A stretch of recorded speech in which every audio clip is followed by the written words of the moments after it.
pray for you today.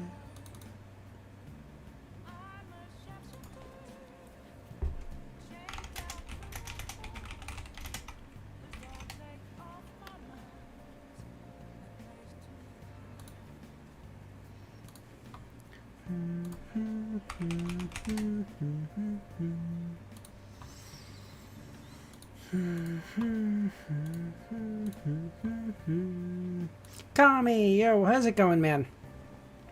I will say, ever since you got gifted a membership, you are a lot more active in for showing up for streams. How's it going, Kami? Bug, yo, how's it going, man? How you doing?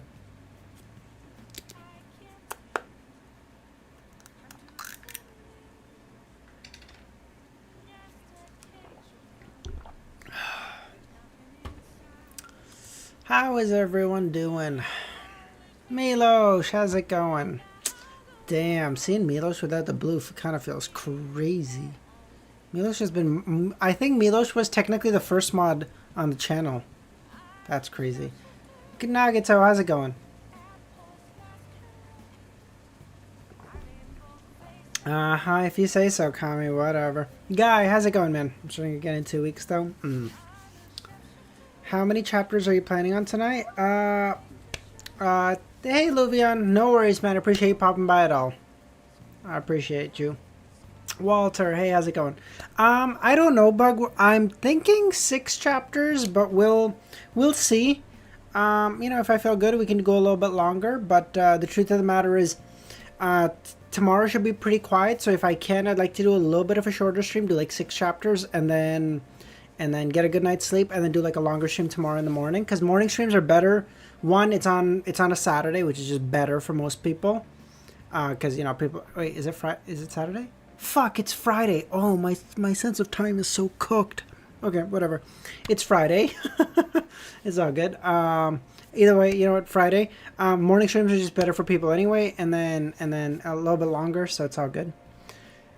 Deciphered the XP gain mechanism, but not how they rank people. Walter, I think by my math, it's like 25 XP per message or something, right?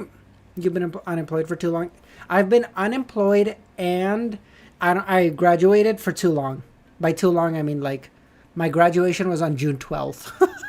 It's been 1 month and 5 days. You guys are cooking me so hard.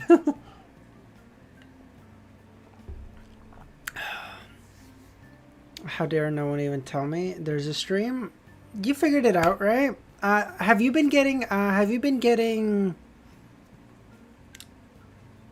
notifications username? Because I know that was a big issue for you. No, I feel like it's 25 at least for the start. No? Really? Again? What the fuck? I feel like it's 25 for the first couple, and then I don't know what happens. Tinab, how's it going, man? How you doing? Pry, snoop, pray around, poke. I see. I didn't even notice I had, okay. Pry, snoop, poke, nose around. Nice. Thank you. Thank you, Milos. Khaled, how's it going, man? How you doing? Okay, guys. Not right now, because I think Milos should definitely have to suffer for, you know, for sending a thing. For sending a spoiler, but in time we'll figure out some kind of forfeit or some kind of like challenge or something Milos has to do to get his modhood powers back. Also, you've lost my respect for what fucking reason, username? What? Romero, how's it going, man? Died Light, how's it going?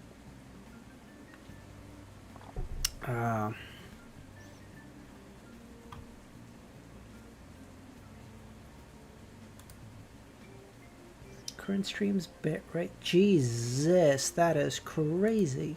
Can I adjust that right now? Can I just bit right? 6. We'll do 7,000 just in case. We'll go a little over.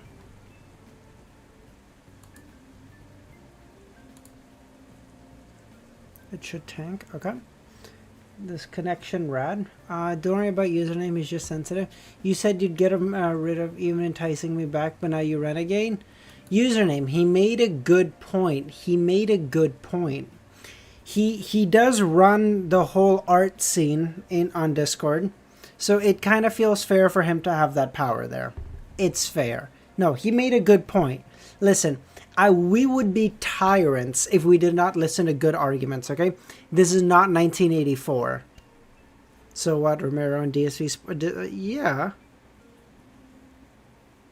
This is true. They delete spoilers, but Milos kind of does run the art scene. I don't think anyone denies this, so...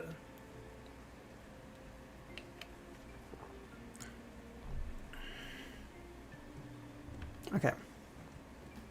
No hard feelings. Nope. No worries. No sweat. No power. No glue. No puck. No...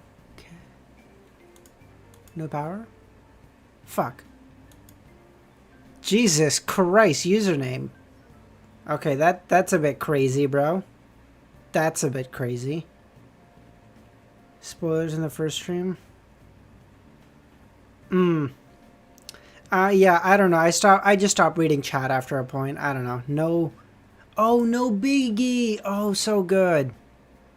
Oh, they're such assholes. They put Biggie and Pac, so my mind went straight to Biggie and Tupac. Oh, these bastards. Jesus. Thanks, Romero. And Milos, yes. So Pac, Wu-Tang.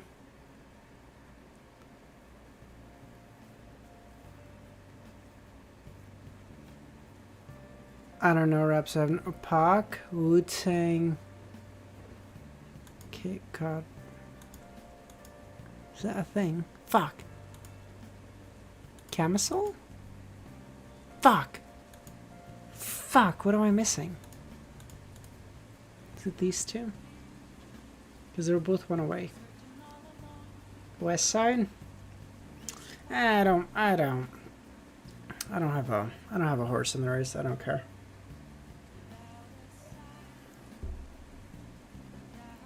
By the way, can you guys hear any like whirring or like wind blowing on the microphone? Just curious, because I have a little like fan right beside me because my room gets hot as fuck. So I got like a little mini fan. I'm gonna have to return it. It's way smaller than I fucking thought. But at least for now, it's nice. It's working. So I'm just curious, does it affect the audio quality at all, or is it kind of chilling?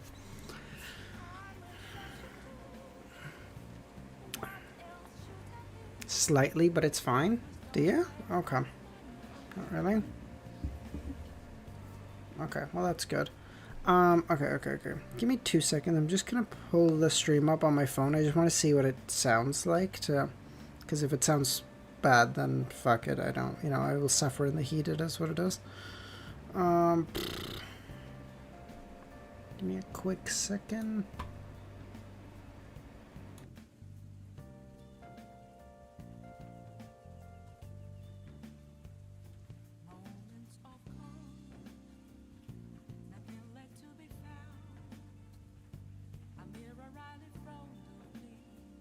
Okay, it is there. You guys are right. It is there, but it seems very minimal to me, so I really don't mind. Oh, caring about it now, but not when I mention it. What did you mention? What? What did you mention? Oh. Username is on a kick today. Jesus Christ, Mr. Fool. Good afternoon, Mr. Fool.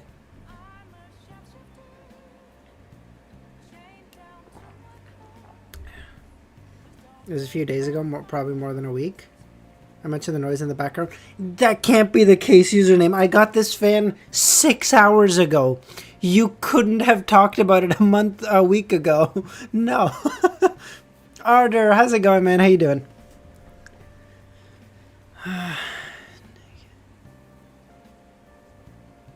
Well, you have noise before that. I created no username. No, he created a clip for it, dude. Oh, dude, I'm so cooked. Fuck.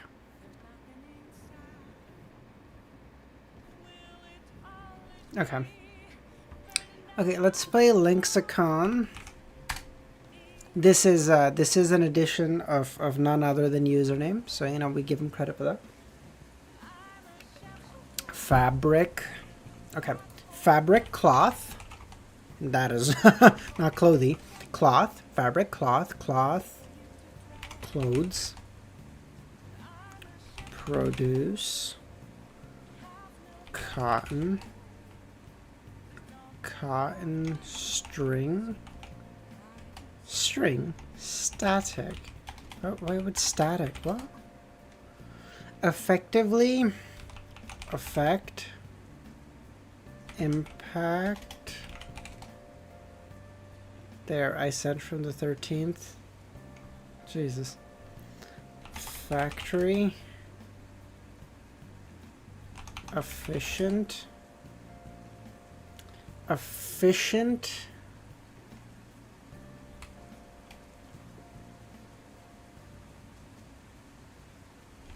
Useful. Okay. Effectively, efficient, useful, useful string. Useful string. String bow. No, I was thinking bow uses a string, but I'm thinking like Minecraft. Oh, God. Production. Supply. Loom. Jesus Christ, we just have jumbles of words. Loom. Fuck. Loom. Knit. Tool. I would think string and tool. String. Craft. Whoa. Okay. Oh. Okay. Produce effectively. Okay. Produce, production. Okay, so now we just have to go from production to effectively. Production to effectively. Production to effectively. Usage. Waste. Use. Use, useful. Streamline. Oh, that is very good. That might do it. Fuck, why is that all the way over there? Industry. Industry, useful, sewing. Sewing is so far back, I doubt that does anything. Yeah, I mean, at that point, it's just fucking connected all the same. Produce. Produce effectively. Produce effectively. Bro, I'm a fucking... I took so many business classes. I should get this.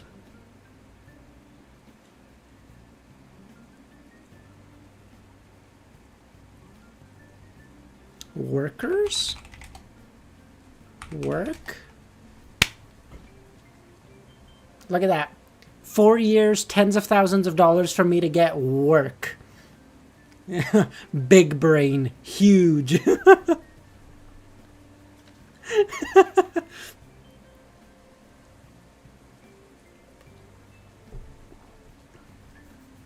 Oh, great. Love that. All right. I think it's time we start reading. I'm used to work in those factories. Bro, people work in those factories right now, Romero. How can you be so fucking... God, you're so class... You're so elitist. Jesus. Wow. This guy. People still work there. Username, I totally believe you, my friend. I must not have listened back then. I apologize for how crass I can be sometimes. I apologize. Okay, 9:52. What a small world.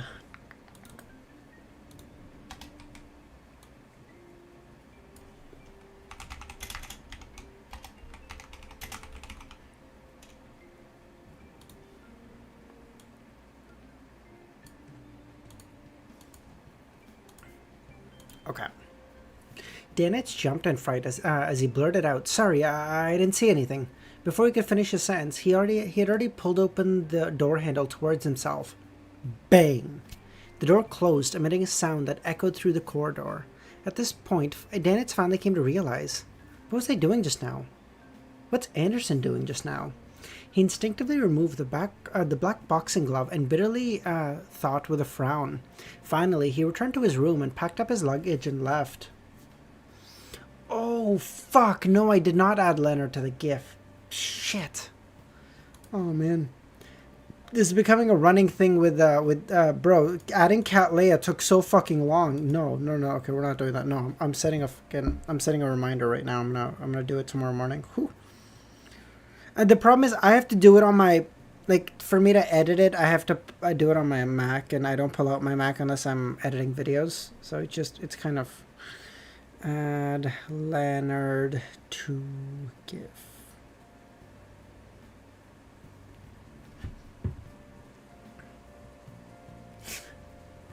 No, Milosh. Okay. You may in time yet earn your powers back, but you must remain powerless for a time to see the error of your ways. As for what Anderson was doing, he felt that something was amiss despite his curiosity. He had no plans of getting himself involved. Captain said that I should maintain fear and respect towards the unknown, so I should distance myself. Just as Danitz turned around, he suddenly heard the door unlock.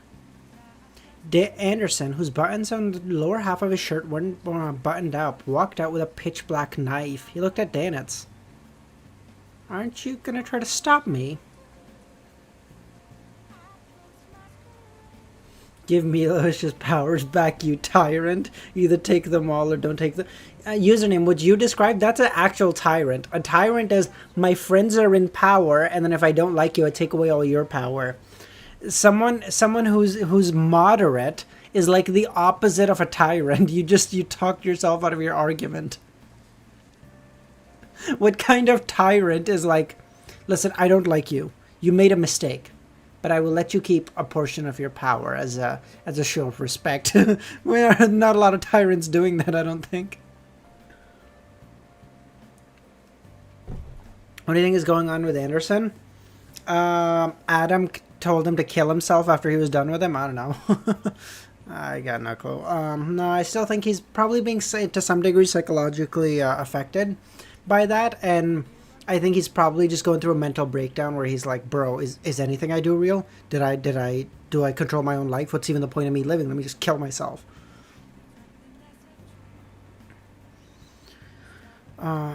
Danitz acutely noticed the chance to mock him as he sniggered. That's your freedom. If you didn't leave a will, I'd be rich. Anderson rubbed his cheek. Aren't you curious about what I encountered? I keep feeling as though you're up to something. Danitz glanced at him. Well, I'd been captured some time ago and was soaked in a strange blood with all kinds of ingredients. I was corroded by it for an extended period of time until a strange chrysalis was formed in my body. This was to create the effect of having a certain level of attraction towards high-sequence beyonders of the hunter pathway. As he spoke, he pointed at his abdomen. Danitz was taken aback. I've never heard of anything like that. If you were another sex, I might have imagined that you're pregnant. That strange fellow in Revival Square was attracted by the chrysalis in your stomach? Anderson nodded. You were trying to cut open your abdomen to extract the chrysalis? Yes, I'm worried about how it would affect me, or if I will continue attracting demigods. I have to make every second count and remove this problem. Oh, wait! Was this put in by... Who put this fucking chrysalis in him? Was this Ince or was this Adam? I think it was Ince, right? Bro, I'm forgetting. This was like the least important thing. It was Adam, really?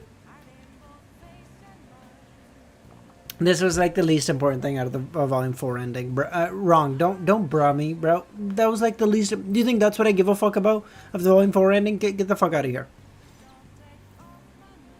To attract Medici. Oh. Clever. Okay.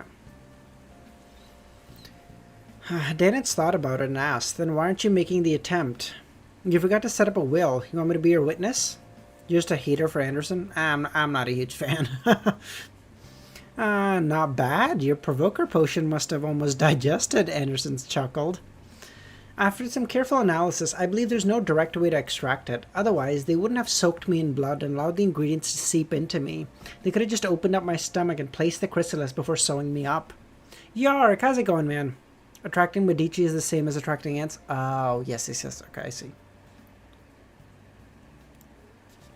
Without waiting for Danitz to reply, he said and thought, "Don't you have the method to contact Gearman? He's been through so much.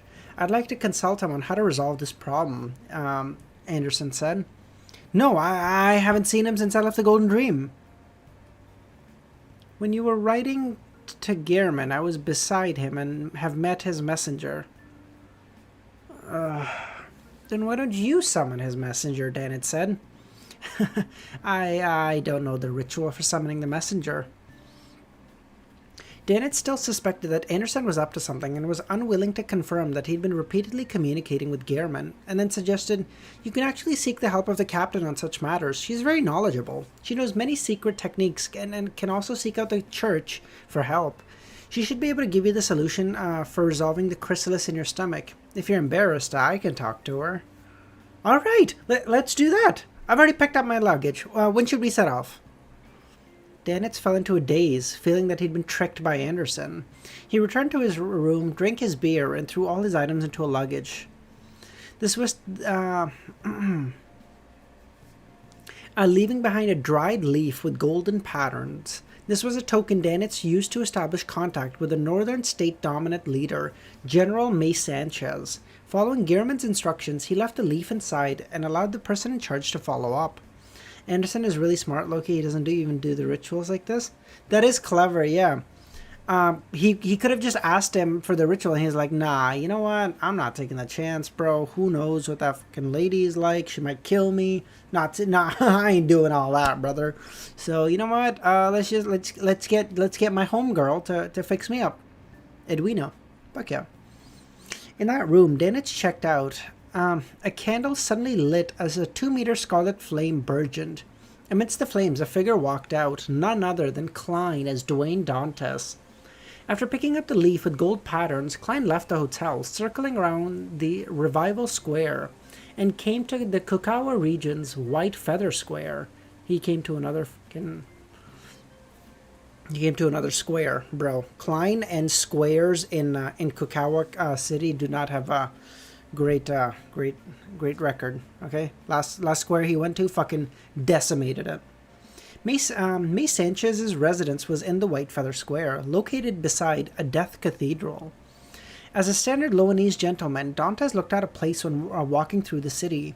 Here, the foreigners were a minority, and most foreigners are seen around a few major embassies located around Rejoice Square. The other places were filled with mostly locals from Balam. Their skin was slightly brown and they had the same curly black hair. Their facial features were soft, and in the eyes of most people from the northern continent, people of the same sex looked the same, aside from differences in height and weight. A bone corpse cathedral, yes. These locals, be it male or female, enjoyed rolling dried tobacco leaves into Balam cigarettes. Bro, are they rolling cigarettes in dried tobacco leaves? They're getting they're getting tobacco squared around here. Holy shit, we have like baby cigarettes compared to these guys. Bro, get me over there. Along the way, Klein would see residents spewing out smoke alongside the road from time to time.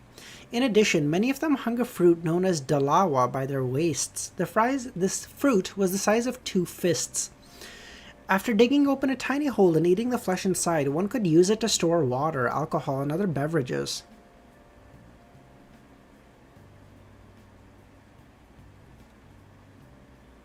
They effectively are using a mango as a fucking carrying pouch? Bro, just make a pouch. Is leather that rare? Guy, do I smoke? No, very rarely. Almost never. But damn, sometimes, very rarely, does it hit the stuff. Based on Klein's observation, they mostly drink an orange-yellow guadar. It was sour with a hint of sweetness, good at quenching thirst and relieving heat. It was also great at keeping people awake. I didn't have a chance to try it, Klein mumbled as he found the guard manning their general's residence.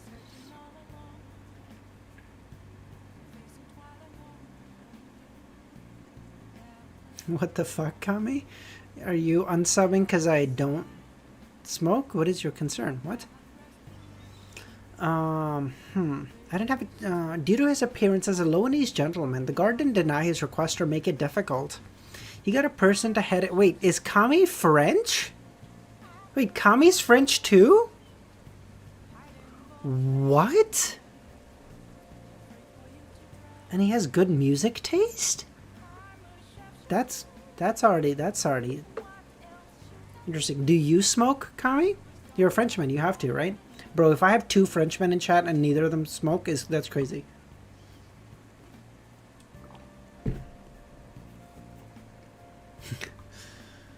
The man's facial features and skin were that of a standard Balam native. However, his curly black hair was pulled straight and neatly combed as though he was trying to mimic members of high society.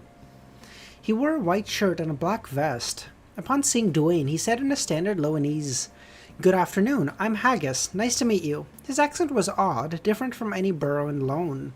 Klein had lived in high society for a while, so he wasn't surprised and said with a good smile, "Good afternoon. I'm Duane Dantas. I never expected to meet a gentleman who's good at using the accent of lone nobles." You only listen to 1700 classics, you dog. I don't think you can say 1700 classics and dog at the same time. Nah, after Expedition 33, I don't doubt the French. I've doubted them ever since the fall of Paris in World War II. So, yes, I was around for that. Fuck you guys. I know where this is going.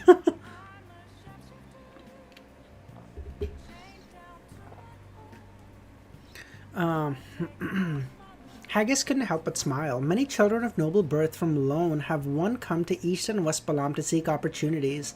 I was fortunate to learn from them. I might know some of them. Klein wasn't in a rush to talk business as he began making small talk. Haggis smiled. My friends include Colonel Alfred Hall. Wait, is this Audrey's older brother who's a racist? Bro's at Paris about to get... Nah, Romero, no such concerns. Paris? It's not hard to get laid in Paris, brother. Although, in fairness, it's not hard to get laid anywhere if you're a tourist or, like, a visitor, because the accent just always does it. Are you so excited about racism? I'm excited to meet Audrey's big brother, Eridas. God, don't do that. No, come on. No, that is not what happened. I'm excited to meet Audrey's family. Hold on. No, don't hit me with that. That's crazy. No, come on. That's not what happened. You guys are fucking with me here. Okay, come on. That's not what happened. Hall. Klein chuckled. I once met Earl Hall at a charity party. He's a true noble. What a small world. Perhaps this is an arrangement of fate, Haggis nodded. Unfortunately, Alfred was transferred to East Balam last year. Aw, we don't get to meet him? He didn't continue as he immediately invited Duane into the general's residence. When passing through the side door, Klein suddenly looked up, glancing at the embedded stained glass above. The glass shimmered like a rainbow. Ooh, are we about to make the tens of thousands of pounds? Romero, I know you don't see me any differently, but, damn, brother, you don't have a great,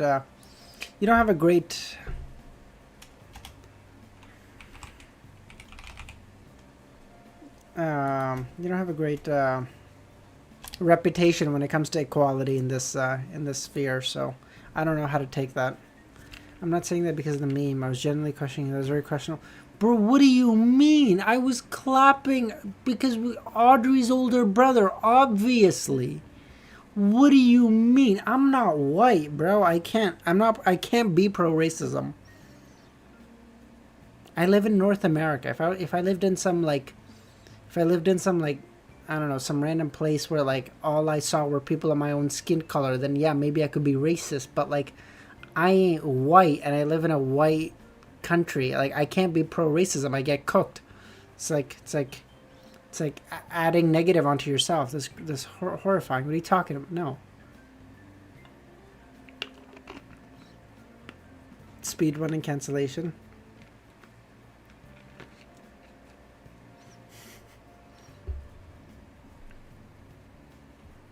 My chats keep getting censored. What are you saying, username? Klein retracted his gaze in a natural manner. Nah, bro, has to quote. What did I say? What do you mean? I said I'm not pro-racism. I literally. It's fine. It's fine. It's fine. Oh, we're cooked. Klein retracted his gaze in a natural manner, held his gold cane, and followed closely behind Haggis. By the way, is it just me or does Haggis remind anyone else of Hagrid from Harry Potter? God. The architectural style was completely unlike those found in the Southern Kingdom. I also thought that. Oh, this is good. Okay, I will say I decreased my chat latency, so I think the time between you guys asking a question and me reading and giving a reply should be significantly lesser than before. Unk, no race car driver, hate everyone except Trump. It's faster now? Yeah. I think, yeah. I decreased chat latency. I used to upload streams in 1080p, or sorry, 1440p, testing latency. Yeah, I got it. I used to stream in 1440p. I now downed that to 1080. I don't think anyone's really going to care about the 1440. I don't think that really matters to anyone. No, I did not get that username. So I downed it and then I decreased latency significantly. Okay. The architectural style, only problem is be careful how fast you read because spoilers. Yeah, exactly. I mean, how fast I read it is always, I mean, for me, it's always the same, right? Because I read chat whenever it shows up for me. So, I mean, but like, either way, I get what you mean. Unk, no hate to race, hate all but child. No, I hate children too, bro.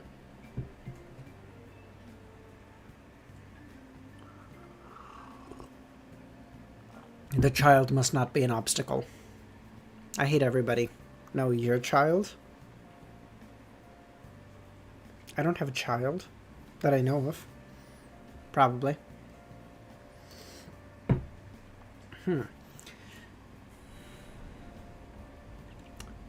It didn't make any use of light manipulation to make the room appear dark or gloomy, nor did it boldly use some human bones as accessories. Instead, it was more in the style of the northern continent. Every column was covered in segmented gold foil. The use of colors in the murals were warm, and there were sculptures embedded with gold. A beautiful spiral staircase descended from above, connecting all 4 stories in the middle. It was extremely grand. I have to say that countries led by the Church of EBS are really at the frontier when it comes to gold artwork. It really doesn't have the feeling of gaudy nouveau riche. Klein swept his gaze to the palm-sized golden angels that extended from the staircase's railing. Looking at the guard standing at his side, he casually found a topic and said to Haggis, Colonel Alfred Hall seems to have made significant contributions in West Balam. He is a determined and brave young man. He once led a special force team of more than 30 people to raid an Intas battalion of more than 1,000.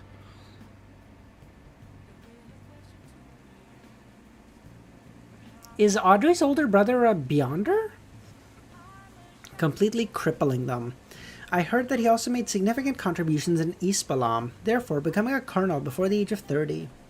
He's yeah, he's in the military. He should be a Beyonder, right? I don't think everyone in the military is a Beyonder, but like high rankers like colonels and like generals and like brigadier generals and shit are.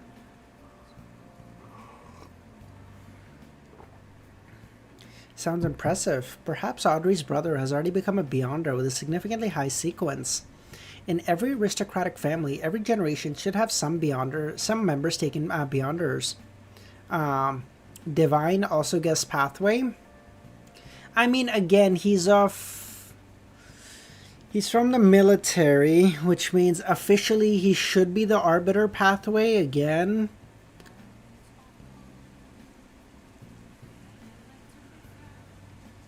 Him, taking this huge, this small faction into like a huge battle, but he's noble, so he could be anything. Oh, but him taking like this small faction, this small force to fight 1,000 people, also makes me think he might be something more fighting based. So that might look like hunter or warrior or something. I don't know if warriors even.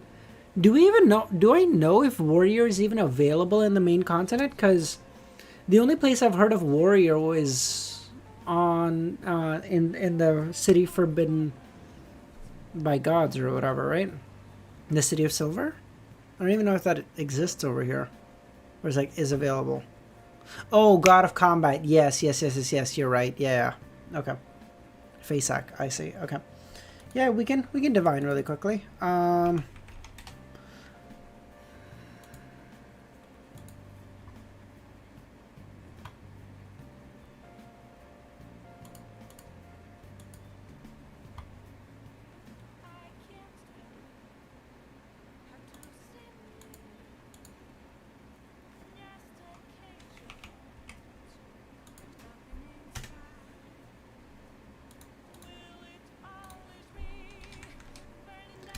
What's Audrey's what's Audrey's brother's name? Fuck.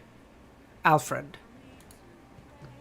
Dude, the name Alfred has been ruined for me from Batman comics. Anytime I think Alfred, I think old butler man.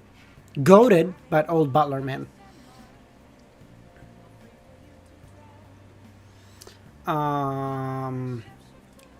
Alfred Hall is a Beyonder. Bro, my divinations are cooking me recently. This is crazy.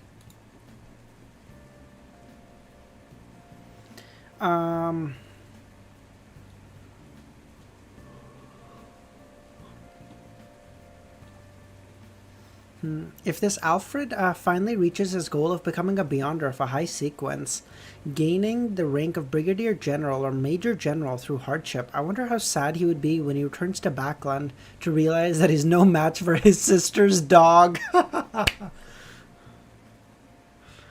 Having drank his medicine before heading out, Klein used the act of lampooning to adjust his mental state. I realize that there are some differences in the traditions of East and West Balam. However, here, in many houses, there are people with human bone decorations. That's not present in East Balam. As he asked, what the fuck? I've been here several times, but I've never been able to bring myself to get the answer to this question. Haggis stopped and pointed to the spiral staircase. Mr. Dantas, the general will be here in a few minutes. Merlin, how's it going, man? Amnesiac, how's it going? A dog. Yeah, that's crazy, bro. Imagine. Mr. Loki, stream started... we started reading 20 minutes ago. Stream started about 40. Yeah, a little under 24 hours for the episode. That's awesome. It's actually not common to see human bone decoration. Only fiefs that come under the royal family of Balam Empire still have this tradition. To us, the death of a family member doesn't mean that our relationship has come to an end. After the burial, we each take a piece of their bones and place it at home as a decoration, in a way to indicate that the deceased continue being with the living. Aw, that is in a kind of morbid way because of how we view bones and like dead people and stuff. But like that's like a sweet thing in its own way.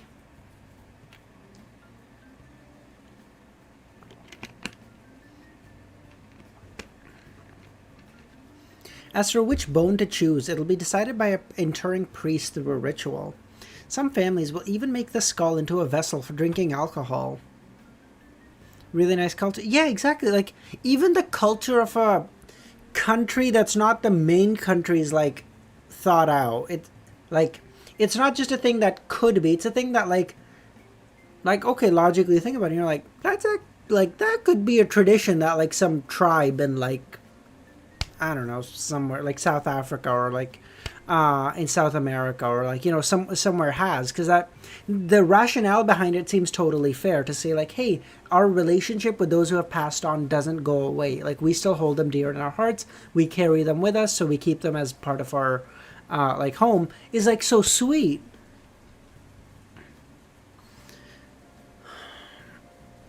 Mr. Dantes, if you close a deal this time, I wish to invite you home. I wish to offer Finnis wine in my grandfather's skull to show my respect to you. Klein's expression nearly fell apart. He felt that he was incapable of accepting the local customs. He'd laughed, and just when he was about to be perfunctory when he saw a figure slowly walking down the stairs. Klein, who had observed the information from various churches, instantly recognized the man to be the dominant ruler of West Balam's northern state. He was Mace Sanchez, who declared himself general. On the surface, he wavered between the factions of Lone Intes, Feinapotter, Faceac, and the Resistance, maintaining a balance. But secretly, he received support from the Numinous Episcopate's royal family faction. So he's secretly chill with Lone, but on the exterior he pretends to be okay with everyone. As for Mace Sanchez's strength, be it Vice Admiral Edwina or Catlea, he was noted to be a Sequence 5, but the two ladies didn't mention what pathway he was from, as the powers this local general exhibited were mostly related to spirits, but he carried a local item from the death pathway. Good afternoon, Your Excellency. Klein took off his hat. Listen to me, General. You may be really good, okay? You may be something. But you get uppity with me, you're about to become a fucking marionette real goddamn quick, you hear me?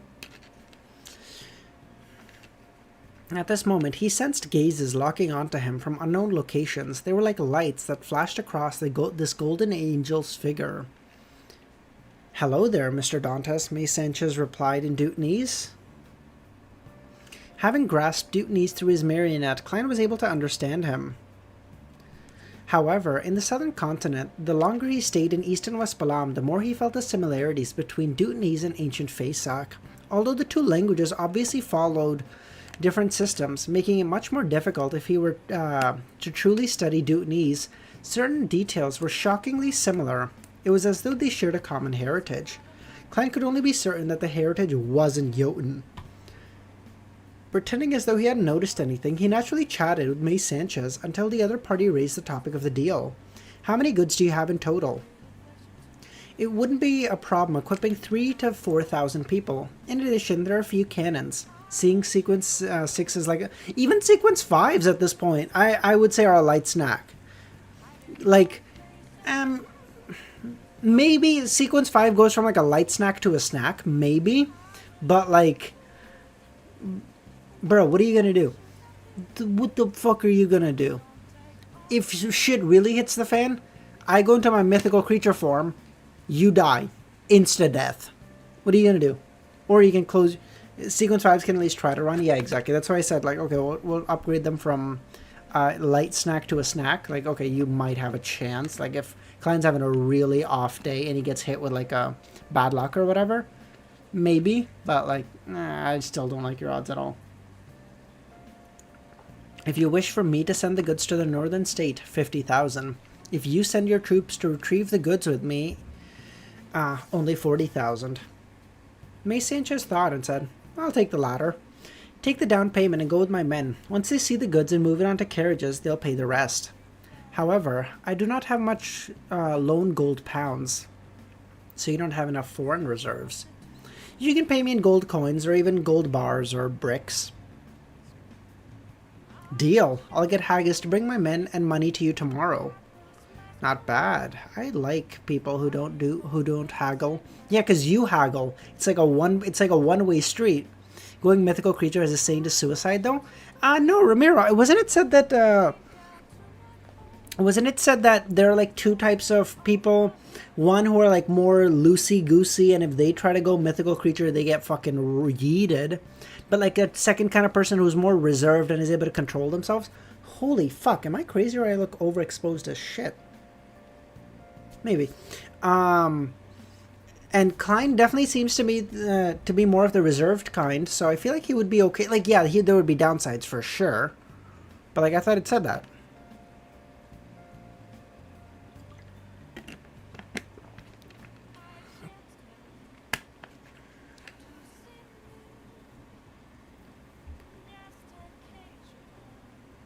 Only...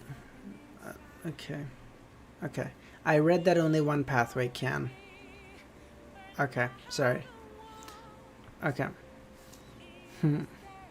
After Klein left the general's residence, Sanchez suddenly looked up and said to the person above, "Your Excellency Luca, is this the person where you're waiting for?" One stair above, a figure slowly approached. He was an elder in a white robe with inlaid brass lines. His hair was completely white and neatly combed. "There's no way to be certain, although my prophecy tells me that I'll meet the one who can resolve my future predicament in the next 2 days. That person was too ordinary. Besides being a beyonder, there's nothing to take note of." This person can tell he's a beyonder, but he can't tell that he's a demigod? What kind of bullshit is that? I feel like you'd be able to notice a demigod. If you're able to notice beyonders, you'd be like... "God is amongst us, bow your heads, mere mortals." They're like, no, he's a beyonder, but he seems ordinary. Bro, you're ordinary, bitch.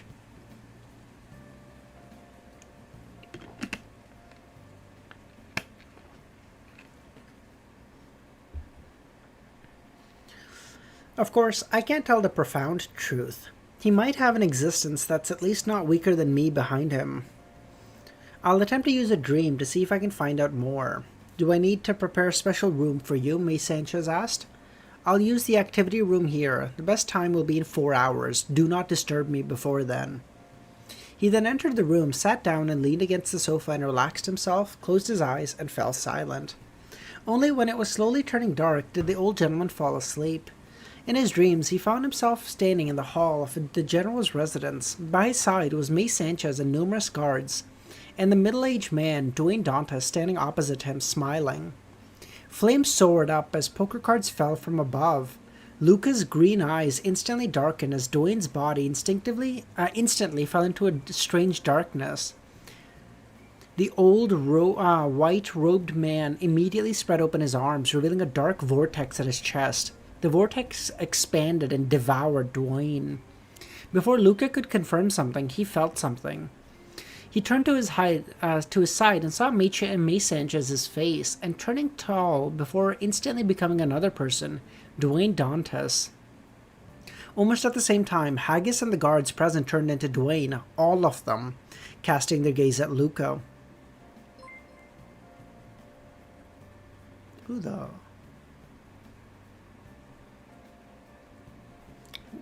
the fuck is this guy? Luca was jolted awake, and under the watch of Sanchez, who had entered at some point, he faltered and said, "I have to personally meet that gentleman and see the demigod behind him."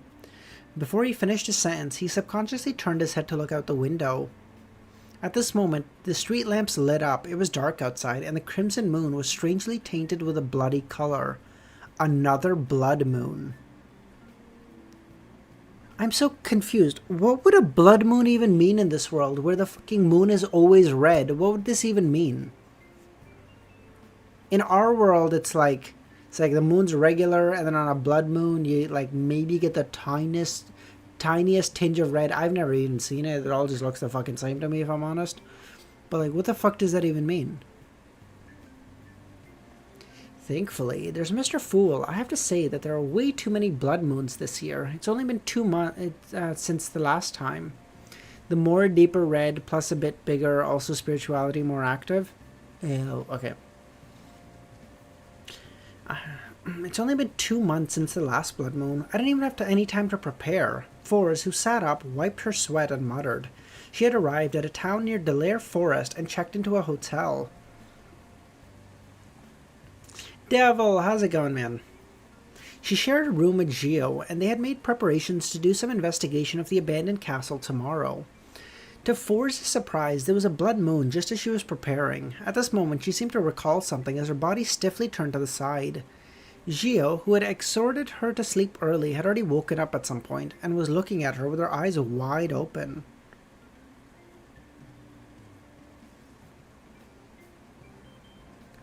$9.54. Look at that, we're making good progress.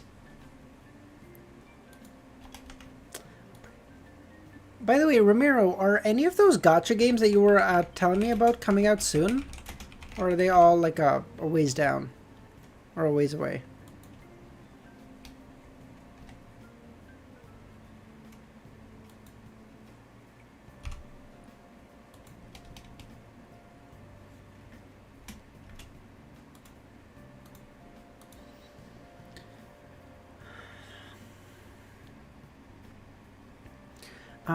Oh, by the way, we're only I think we're only 3 members away from getting the monocle and stuff.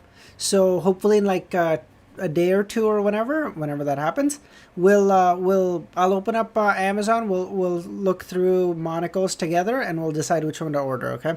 Now you guys tell me to fucking order some bullshit solid gold shit. We're gonna have some fucking problems, but you know, in general, it'll be good. Gio stabs Forrest and kills her. Uses creeping hunger. No, damn.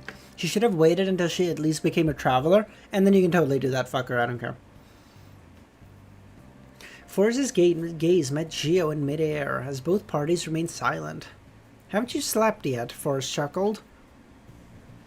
What happened to you? Gio frowned. Nothing. Didn't I tell you? Whenever the full moon happens, I'm not in a good place. It's even worse during the full moon, during the blood moon. I remember that you bought sleeping pills, Gio asked. There's no need for that. It's fine now. Seeing that Gio wasn't pressing any further, Forrest heaved a sigh of relief. Go back to sleep. We still have to head out in the forest early tomorrow. Gio didn't say any more as she turned around, gripped the blanket and closed her eyes. Before long, her breathing turned heavier and she became more drawn out.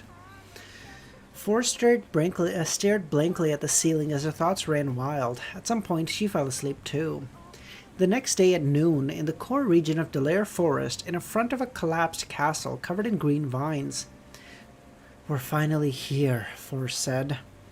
Gio shot her a glance and said, the boss at the hotel told me that we only need 2 hours to get here. They had set off before 6, but they had already spent 7 hours to arrive? Ideal conditions and reality are different, Forrest twitched. There weren't any trails for us to take towards the end. We needed to explore and forge a new path. You should have foreseen this from the beginning, Gio said, but you refused to have a guide. I'm an astrologer. I don't believe in such trivialities. Look, we're here now, aren't we? Besides, the time's perfect. Wraiths and ghosts are definitely at their weakest. Forcing a smile, held Leymano's travel in one hand and pointed with the other. I didn't notice it before, but the more I think about it, the more puzzled I become. About what? Gio cast her eyes at the abandoned castle. Tell me, who would build a castle in the middle of a forest, and not even open a trail to it? Perhaps there was a trail, Gio said, but after the castle was abandoned, the trace has been wiped out over time. Well, why would they abandon the castle? Forrest asked. If they had considered safety back when building it, it'd be more dangerous building it far from town. If it's just for vacations, with the way nobles do things, they wouldn't abandon it. Could it be because it's haunted? Gio asked. Wouldn't someone who can build such a huge castle hire a few beyonders to deal with mere ghosts? I don't know, Nagato. I'm thinking like 957. Is that a okay one, or does that leave me in kind of a shit place?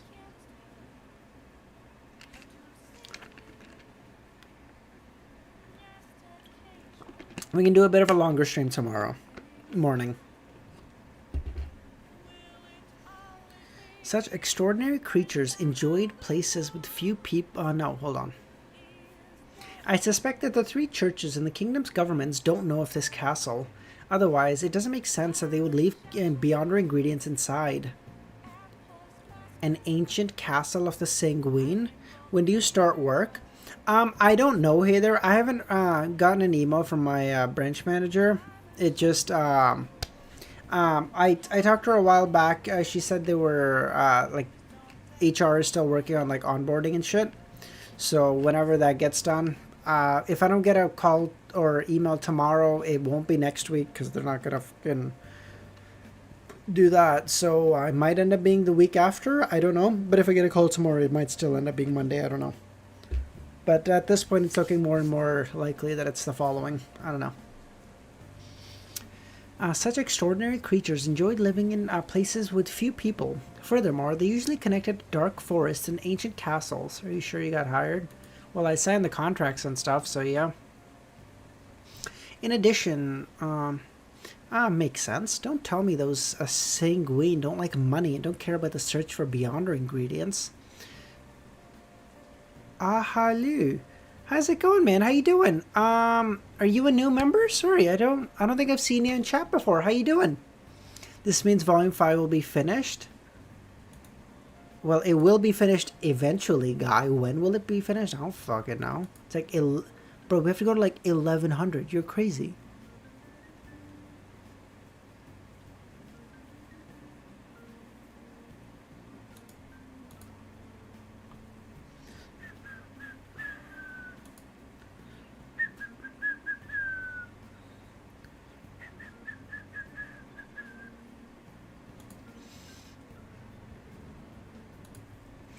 Sorry, I just need to check something. Oh, wait, Ahali, did you just join?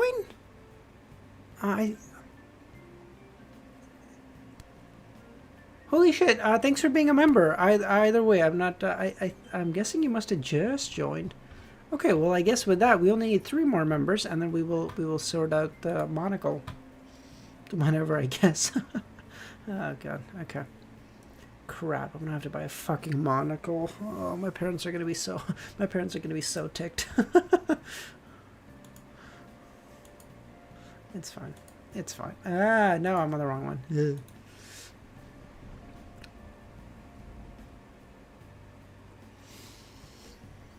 one. Unless there's some problem that's not easy to resolve. That's what made the bigwigs chose to skirt around it, as you asked. Let's do some preliminary investigations while the sun is still up. All right. The two arrived at the entrance of the castle. They discovered that beneath the green vines, the stone walls that were mottled and heavily weathered as though it had been in existence for a long, long time. Gio wasn't in a rush to enter, calling out to fours. They circled around the castle slowly. This castle style is purely defensive. It doesn't seem to consider the problems for living in it. Besides, many of the peculiarities of the buildings are ones I haven't heard of before. It probably existed in the late 4th epoch, or maybe even earlier. Merlin, I've downloaded every volume, haven't started COI though. Oh shit, okay. Wait, so like I feel like once I get done Lord of the Mysteries, even without starting COI, I'll be in like a even spot with like half the community. Is that fair? Maybe even more. Because I feel like most people I talk to... Jesus Christ, I just shook the camera, I apologize. But like most people I talk to either haven't started COI, started a little bit, and then like left it, or like I started it, got like 3/4, but like it was such a... I haven't... Most have not read or only read some. Yeah, exactly. Okay, I'll be in good standing with the community then. Okay, good. Okay. What's there to defend against? Beastmen? Treants? They've all gone extinct. Don't tell me that it's a building from the 2nd or 3rd epoch, Forz asked. Still beneath me. Eridas. Mr. Fool is here. You should watch your tone. She observed the terrain and left the entrance with Geo before arriving at a relatively complete wall. She pressed her palm and she stretched out her palm and pressed it. Although she lacked combat experience, she was rather skilled when it came to various aspects before a battle. An illusory light appeared in front of her, allowing Forrest and Geo to instantly enter the castle. The first thing they saw was a collapsed staircase and layers of remnant concrete from above. There were rays of pure sunlight shining from above, as well as a masonry and rotten wood. There weren't any animals or bird feces or green weeds on the ground. With a whoosh, the wind seeped into their bones, chilling them despite it being noon. Force activated her spirit body and surveyed the area, but failed to notice anything. However, she noticed that on the right of a remnant collapsed wall, there was a rather intact staircase. Shall we head over there to take a look? Force shot a glance at Geo. Geo nodded. The cold winds are gathering underground. I suspect that all the wraiths and ghosts are hidden in the area where the staircase leads. Yeah, Forrest thought, and cautiously walking towards the staircase. The staircase was rather narrow, allowing only one person at a time. Furthermore, it spiraled down, leaving Forrest shaken. As their footsteps echoed in the distance, the light that shone inside the staircase darkened. Geo lit the lantern in her hands as Force opened Leimano's Travel. Swiping a page with great familiarity, I read COI, like 10 chapters of COI like 2 months ago. Wait, that'll be awesome then. So, like, when I read COI, like, most people in chat will be reading it with me for the first time.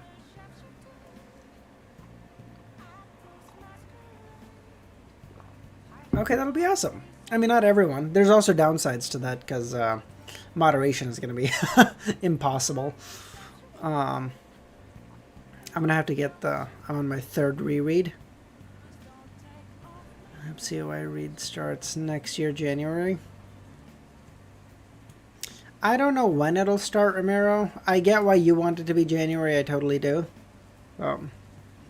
Swap someone else who's read it. Has Milos read COI? I don't actually know. I don't know. I mean, no? Okay. I'll be mod. Okay, yeah, we can talk about it. A bright and warm light burst out, illuminating the mottled stairs ahead of them. Tensed, Force and Geo walked one level at a time. On the way, cold winds blew past them, making them overreact. In the narrow and silent environment, Force finally walked down the steps and onto a rather flat, solid ground. She originally wanted to say, being in a place like this for too long will make one go mad. But due to the silence and heavy atmosphere here, she didn't make a sound. She was afraid that breaking the silence would result in an extremely terrible development.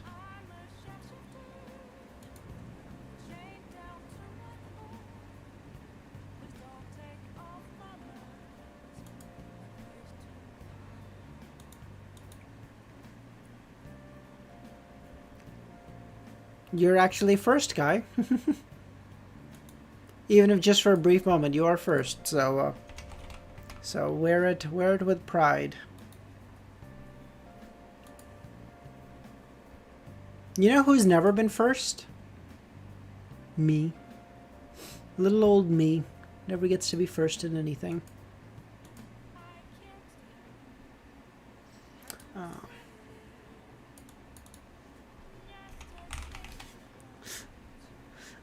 Sorry, give me one message now, but yeah, you are first. Won't cry. Kami's such a dick, dude.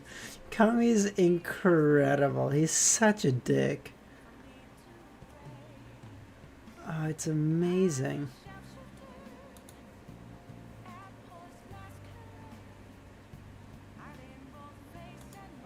No, it was the other.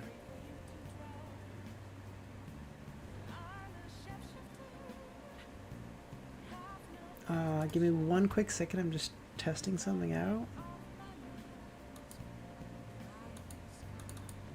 Okay, perfect. There we go. We're fine.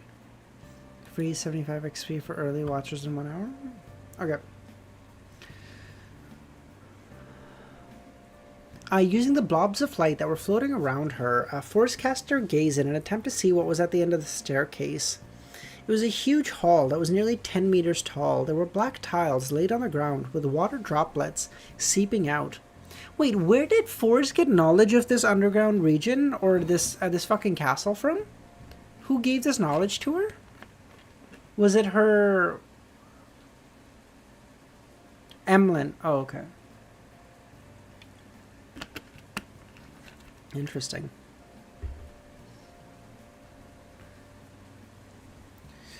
Dozens of meters away, where the light nearly failed to illuminate the other end of the hall, there was a pair of bronze doors sitting there. It went from the bottom to the top, and the rocks on the walls to its side had peeled off. The statues were in shambles. The surface of the door was engraved with dense symbols and strange patterns. They had a strange, mysterious, heavy feeling. Do you have a favorite chapter? No. Forrest finally couldn't help but say, "Have you seen such large doors before?" "No," Gio shook her head. What could be behind that door? Where does it lead to? Could it be the reason this castle was abandoned in the first place? Or the reason it was built to prevent the creatures from coming out? During the 4th and 5th epoch, murals were pretty common in castles and buildings, and before the cataclysm, it can be seen from various elven ruins that supernatural creatures similarly like to use murals to praise their deities and record their daily lives. That's true, Forrest nodded. This castle is more magical than I imagined. At this moment, she felt hesitant and even thought of leaving and seeking Mr. World's help. Having heard Little Sun describe so many horror stories when exploring abandoned ruins, her mind couldn't help but wander. Perhaps we can gather more clues by going closer, Gio boldly said. Forrest gripped Leimano's travel tightly and chased after her friend. As she walked, she suddenly saw bright redness appear in front of her.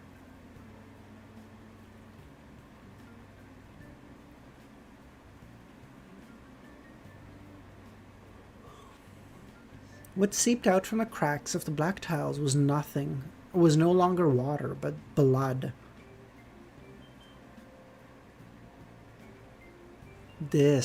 Forrest immediately flipped open the notebook with a bronze-green cover and cast her eyes onto Gio. It was unknown when Gio had turned pale. Her eyes were dark green, and her lips were red. The area around her was dark and gloomy as her expression turned distorted. Play Path of Pain? The fuck is Path of Pain?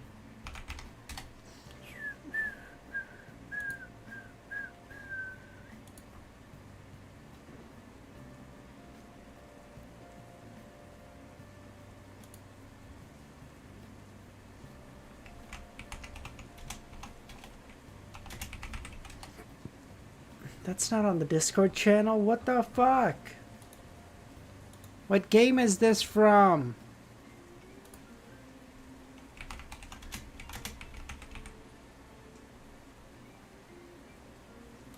Is it?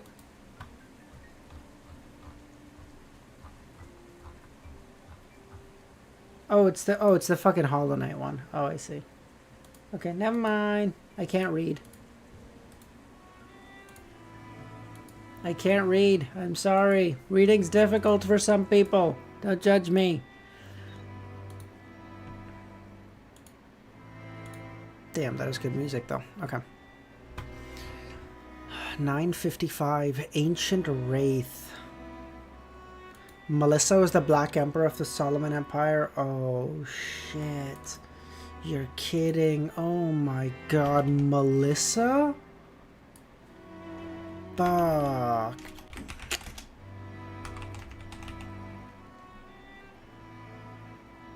Damn, she got us. She got us. Forge's pupils dilated, as though she was trying to absorb more light into her eyes to better see Gio's condition. Meanwhile, the light in front of her suddenly exploded with a flash several times more blinding than old-school cameras. Following that, her fingers swiped on a page on Leimano's travel as black fog soared from their feet, enveloping their entire body. The thick black fog quickly transformed into a palm-sized illusory bat as they flew out in different directions. This was Wings of Darkness, which the moon had recorded in Lemano's travel. Its original use was to enhance speed and bestow temporary flight while producing a horde of blood-sucking bats to attack the enemy. But Force didn't use it for that reason. She used it as a prop. After the illusory bats flew away, the space where Force stood was nearly empty. At some point in time, she had appeared more than 10 meters away. After subconsciously escaping and defending herself, Force could calm down as she cast her gaze onto Gio. Gio only appeared to have slightly disheveled blonde hair with malt-colored skin due to her continuous forays into the sun. Besides looking somewhat blank as though she was surprised, she didn't show any signs of being influenced. What happened? Gio asked.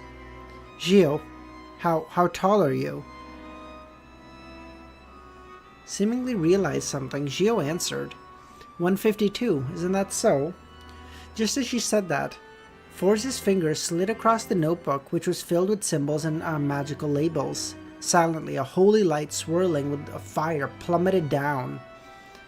Oh, she asked Gio because, like, if someone was, like, controlling her or something, they would measure her height and they give an actual answer. Whereas, like, she knows, like, my friend, the short queen, is gonna say 185 centimeters. I'm tall as fuck. It's the pants, damn it.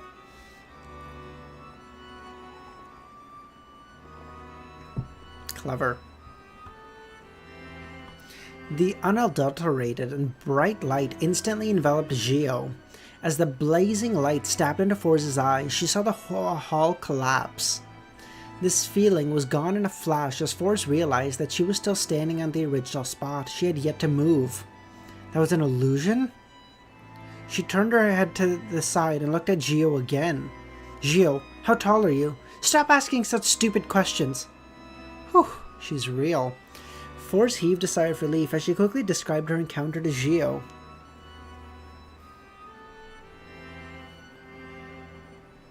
What is this? After a few seconds of thought, Gio used her lantern-wielding hand to nudge Force's arm. Okay, bye, guy. Looks like a Derek subplot. Actually, dude. Damn. She just the mention of Derek. Look at him. Derek might be all-powerful. She just mentioned that, like, hey, like, Derek keeps talking about all this, like, scary stuff when exploring. And she just mentioned it, and Derek's power just took over the plot. And she was like, and it was like, Derek was mentioned. We go into horror territory, boys.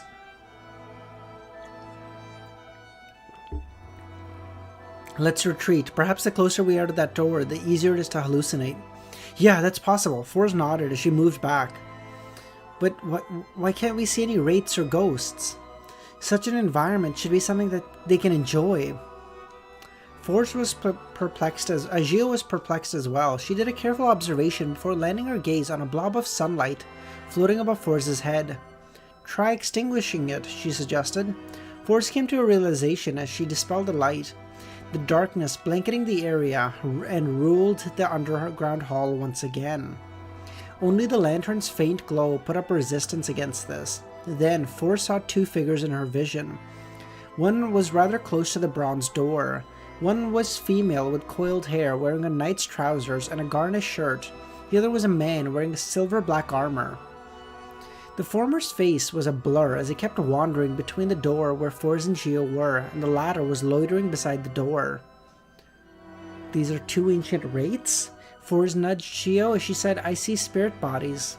I see them as well. They aren't hiding. Gio readied herself for a fight. Don't be hasty, Force nudged. We aren't sure that they're the targets. She attempted to take 3 steps forward, but the two relatively blurry figures didn't even look at her. Force thought and said, Ma'am, what are you doing? She had heard of stories in mysticism circles where wraiths, shadows, and other high-level spirit bodies could be communicated with. However, she regretted it at that moment. This was because the communication didn't allow her to achieve the goal. There was no way she could persuade the other body to kill themselves and hand over the cursed item, and the remnant spirituality of a wraith. Yeah, no shit, dumbass. Just as Forrest was considering if she should launch an attack, the lady in a shirt and trousers replied, I'm searching for my husband. He's a guard here. Where did he go? Forrest pressed. He's a guard here. He told me that the magical power seeps out from behind the door, corrupting his teammates. He told me to leave as quickly as possible with a messenger.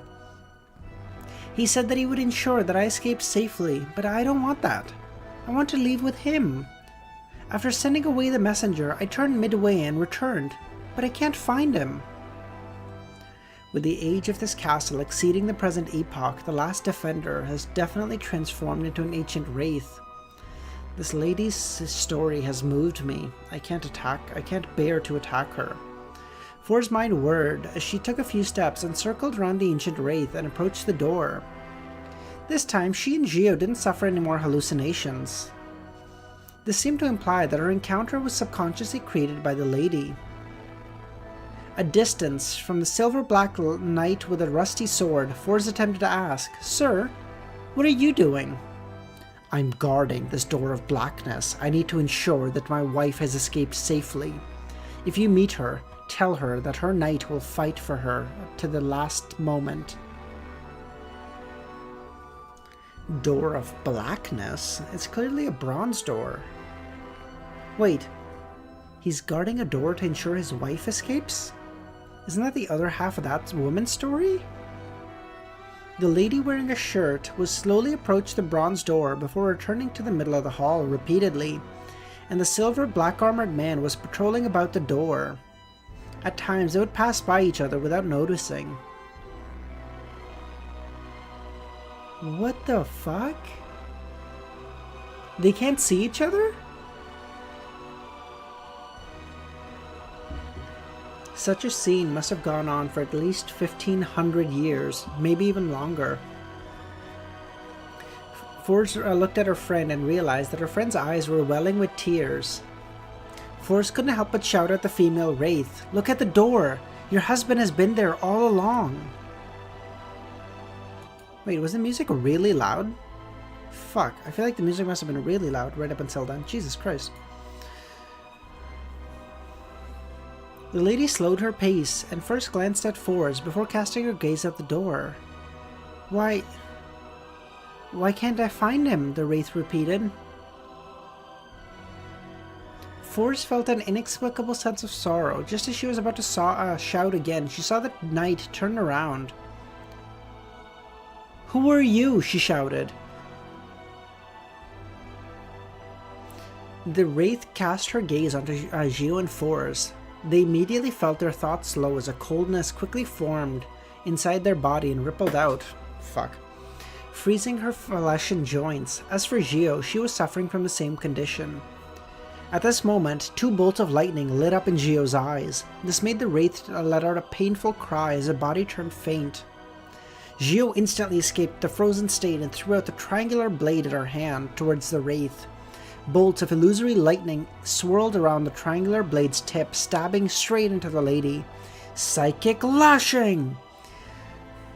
I don't know why I'm playing like a Pokemon game here, I apologize. The female wraith screamed as her body turned faint. Forrest instantly snapped awake and slid her fingers across Leimano's travel.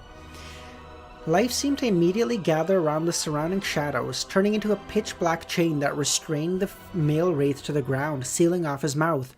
Abyss chains! Meanwhile, Gio rushed out with an illusory brand in her hand and stamped it on the female wraith. With her holding back the female wraith, Forrest's actions became more composed. She flipped through Leimano's travel again. Silver lightning that branched out and blasted out of thin air smote the male wraith, turning the area into a lightning hellscape. Finally, a holy pillar of light that had flames swirling around appeared, enveloping the male wraith and purifying him. With one enemy takedown, Forrest immediately turned and dealt with the female wraith with Gio. Now you have to announce every attack name. Pikachu, use Psychic Lashing! Alright, deal. Okay, we can make that work.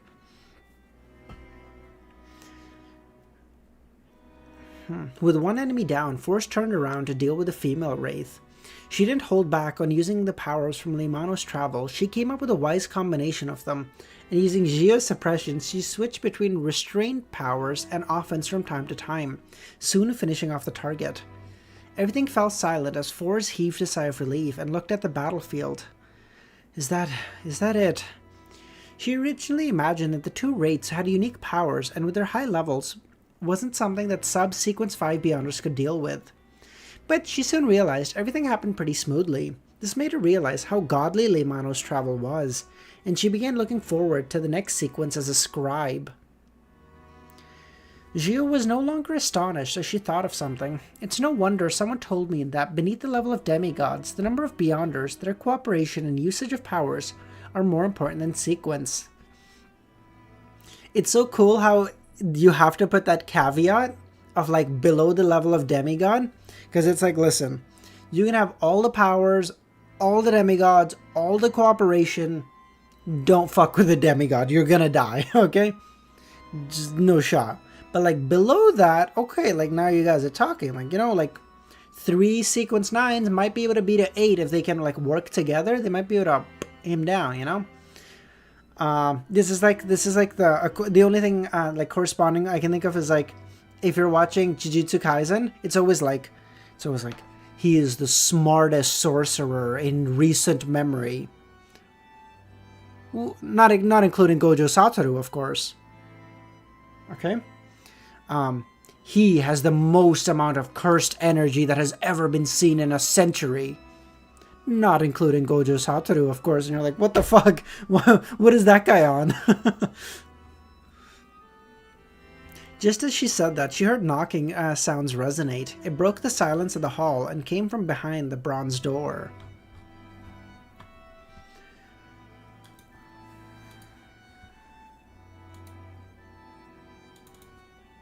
$9.56. The things behind the door. Oh, y'all opened the door? How are you guys so dumb? That door's gonna get you cooked. You saw how many lightning from grade 1 artifact took to instant? Yeah. Wait. Oh, yeah, it'd be a grade 1 because it's a sequence 3, not 2 or above. True. I don't know. I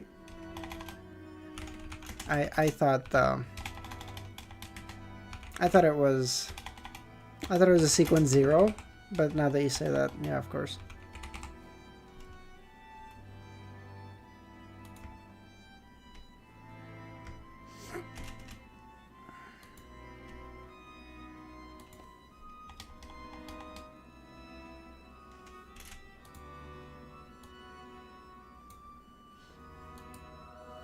He is the fastest sorcerer that isn't Vanitas now? Okay, thank you.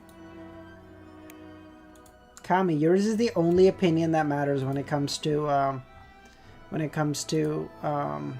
music. You know what? You tell me to do it. There's no need to say in my opinion. You're good. We take it as fact around here.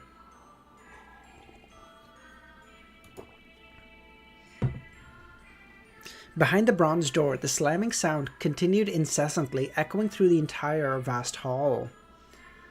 Who could it be? Force clamped up. I have no idea. Jia shook her head. Her right hand, which had picked up the triangular blade at her joints protruding as her blood vessel surfaced. Clearly, she was gripping the triangular blade tightly. Bro, just run. The slamming sounds continued without any change in frequency. Each sound seemed to strike at Force and Gio's heart. It likely won't be able to come out, right? If it could come out so easily, it wouldn't have waited till today. Force consoled herself. Gio nodded. We'll leave once the ingredients form. In such an environment and atmosphere, her curiosity had been completely overwhelmed by her fear. Alright. Force glanced at the spot where the 2 ancient wraiths had been cleansed. She blamed the moon for providing undetailed information. He hadn't mentioned that there was such a strange door. At this moment, glowing dust was landing on the ground like shattered gems, forming 2 piles as they gathered together. Around them, nearly formless remnant spirituality condensed into a seemingly ethereal crystal. Accompanied by the crystal and dust were 2 different things. One was a ring-shaped and completely transparent as though it was a corroded ring. Could it be like a the ringed worms of the Marauder pathway, maybe? The other was an eye carved from a crystal with a faint black gas swirling around. Upon seeing the scene, Forrest realized something. An ancient wraith was a ghost-like creature with a Beyonder characteristic mixed in. The cursed item would likely be related to a particular item while they were still alive, fusing with their spirituality, fusing with their characteristic and turning into a foundation which they relied on for their existence. It was precisely because of this that different wraiths had different corresponding cursed items in shape and form. However, they were essentially the same, and the dust was another type of characteristic. It was the source of most of their strength, stemming from remnant spirituality, slightly equivalent to the blood and ingredients of monsters. What does this mean? I'm sorry, what does that mean? The entity striking behind the bronze door didn't let up, it kept testing Forrest and Gio's psyche. Being afraid and cautious, the duo trembled so much that they began imagining that the door was shaking. Their hearts were in their throats. Ooh, man, they're petrified, eh? I mean, don't get me wrong, I'd be shitting my pants. But I expect Gio to be better. After some hesitation, Forrest looked up at Gio and said, "These two wraiths have been waiting each other for so long. I'm thinking of separating a little of what they have left behind and burying them together. In that case, I'll get a cursed item and you'll get a dust pile, and we'll split the remaining spirituality, okay?" Okay, Gio didn't hesitate. Forrest silently heaved a sigh of relief. As she pursed her lips, flipping through Leimano's travel, she slid her fingers across a certain page. The 5 nails on her right hand immediately grew long and sharp, covering the black patterns and symbols. Wraiths have characteristics mixed in their spirits? Okay. This was the Claw of Corrosion from the Sanguine. That's cool. So they form beyond their material and are also artifacts?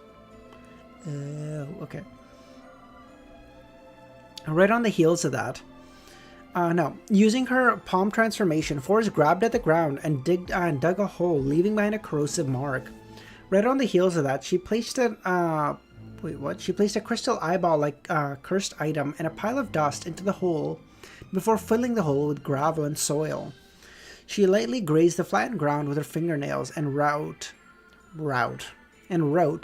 "Returning for you, defending for you, together, forever." Oh, that's so sweet. After doing this, Forrest sighed as she heard the slamming behind the bronze door turn louder. She jumped in fright and hurriedly placed the pile of dust, ring-shaped cursed item, and the remnant spirituality into different square metal boxes. She then put the boxes away, stood up, and slowly walked to the spiraling staircase with Gio. The slamming sounds behind the bronze door grew incessantly as Forrest and Gio subconsciously gritted their teeth, following the staircase and rapidly heading up. They increased their speed as they began running. They ignored the possibility of running down the stairs. Finally, Forrest and Gio saw sunlight. Wait, this seems too easy. The title of this chapter is fucking me up. This seems too easy. They just got away? I thought Forrest was turning into a characteristic for sure. Sunlight beamed in from the outside, shining upon the staircase. It was bright, pure, and warm. At this moment, the slamming sounds from underneath came to a sudden halt. Forrest and Gio exchanged looks, slowed down their pace, and returned to the top of the castle. The duo didn't say a word as they left the area, returning to the periphery of the forest. It was terrifying. Although the thing behind the bronze door didn't harm us, nor did it even show us, I think it was more terrifying than the wraiths. Compared to all my past experiences, it's far more terrifying. In those few minutes, I couldn't help but imagine all the tragic deaths I could die, each one more terrifying than the last. Yeah, I felt as though I was walking on the edge of a cliff. Gio turned her head. "Gio, your nose is bleeding," Forrest warned her friend. "You too." Gio was taken aback as her pupils dilated. Damn. Forrest reached out to wipe her nose. She was appalled as she held her hand in front of her and saw red blood. A result from being anxious? Forrest muttered. At this moment, though the sunlight diffusing through the forest's canopy, she realized that the faint black spots were growing on her wrists. The black spots rapidly spread, covering her arms and the back of her hands. She saw Gio's cheek and neck covered in black spots. This isn't normal, Forrest blurted out. Do you still remember what that ancient wraith said, Gio said? She said that the guards from before had been corrupted by the force that seeped out of the bronze door. Could we have been corrupted? It's possible, Forrest was taken aback. She took out the medicine she had prepared, handing some over to Gio, twisted the bottle and downed 2 bottles. However, they didn't show any signs of recovery. The black spots were growing and their vision was turning blurry. Before long, Forrest, whose effort to save herself were in vain, could hear the heartbeat and sense her body beginning to lose strength. Is Gio getting invited too? Are we getting a 2-for-1 deal right now?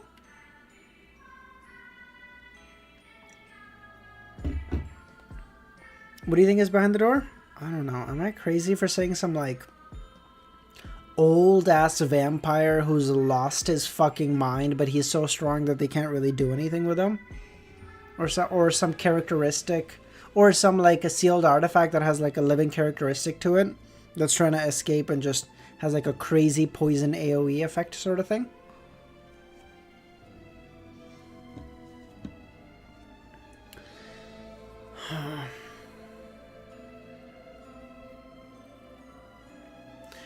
Forrest, whose efforts to save herself were in vain, could hear the heartbeat and sense her body beginning to lose strength. Out of ideas, her lips quivered. She clenched her teeth and opened up a distance from Gio. She then bowed her head and chanted the fool's name. In about 10 seconds, she saw dark red light appear, engulfing her. She then realized that the dizziness and the blurred vision had stopped. Cooking absolutely nothing with that one? What am I cooking with this one, JT? Fuck you. She then realized that her dizziness and blurred vision had vanished. Thank you for your help, Forrest nodded and bowed at the figure. Your spirit has been corrupted by some force. It should be fine now. Cleansed by the Fool, Forrest's heart stirred as she wanted to make a request to Mr. Fool regarding how Gio could be saved. After a brief pause, she found herself in the real world, in the Delaire forest. The black spots on her neck and wrist were already beginning to recede. She returned to Gio and saw her weakly slumped on a tree. Her face was covered in the spots, making her look terrifying. A few seconds later, she walked over quickly and pressed Gio on the shoulder and said, I have a way to save you, but I need you to follow my instructions. Use Ancient Hermes to say this. Why the fuck would she not just say it in Ancient Hermes and just say repeat, bro? What the fuck? Oh my god. Gio is joining the Tarot Club. Was I right? Or is she just gonna become a blessed? That'd be cooked. No, join. No. Our ratio is a 1-to-1. We keep one woman to one male. We got Leonard now, so we need to get a female. Gio, true. We're good. Gio could hardly turn her swollen eyelids and chanted the Fool's honorific name. I'm not saying that whole bullshit. Just after she said that, Gio saw dark red starlight surge ahead. Indescribable roars continued for a second before vanishing from Gio's ear. She then found herself sitting at an ancient, majestic table. Sitting at a bronze table, at her feet was a boundless grey fog. In front of her, a lofty figure looking down upon her. This scene was both familiar and unfamiliar. She had once seen it in a dream, but had never seen it after the exorcism ritual. That purification was fucking useless, Gio thought as she stood up, bowing at the figure. You are the great king of yellow and black? She didn't appear surprised or alarmed. You can call me the Fool. Have a seat, the figure said. Gio bowed once again and sat down, confirming that she had escaped her unwell state. She looked to her sides and thought, Honorable Mr. Fool, does Four's Wall have a seat here? Yes, the Fool nodded. Can I join just like her? The fool chuckled. Let's go! Bro, both my guesses were right? Both? That's crazy. Guess her card? Yes, let me pull up the Major Arcana Tarot. Yes, let me pull that up. Let's bro, I feel like at this point I should have them all memorized with how much I fucking pulled this shit up, but whatever. Okay, so not this. Actually, maybe it's a little small for you guys. Just make it a little bigger. Oh, fuck off. Of course you're gonna shrink in response, you bitch. Okay, this is fine. I don't think the tower, the devil, doesn't make any sense. The moon, of course not. The star, no. Strength, she could be. You know, she kind of exemplifies it to a degree. But I don't think so. The Hierophant, I also don't think, because she's not much in terms of... This is fine. Because I don't think she does much with spells and stuff, so I don't think that matters. Death, no, of course not. The Lovers, doubt it. Wheel of Fortune, no. The Hermit is already taken. The Emperor seems too gaudy for her, doubt it. Judgment, she could be Judgment. Or Temperance. The Hanged Man, already taken. The Fool already taken. The Sun already taken. Justice already taken. The Magician already taken. High Priestess, she could be, but doubt it. The Chariot, I also doubt. The Empress, I also doubt. The World taken. I'm gonna go with Judgment or Temperance. I don't know, one of those two. Judgment or Temperance. Because she's an Arbiter of the Arbiter pathway. Arbiters are known for their temperance because they have to sort of like stream the line of kind of both ways, but they can also render judgment, so I can see either or. They're both good choices.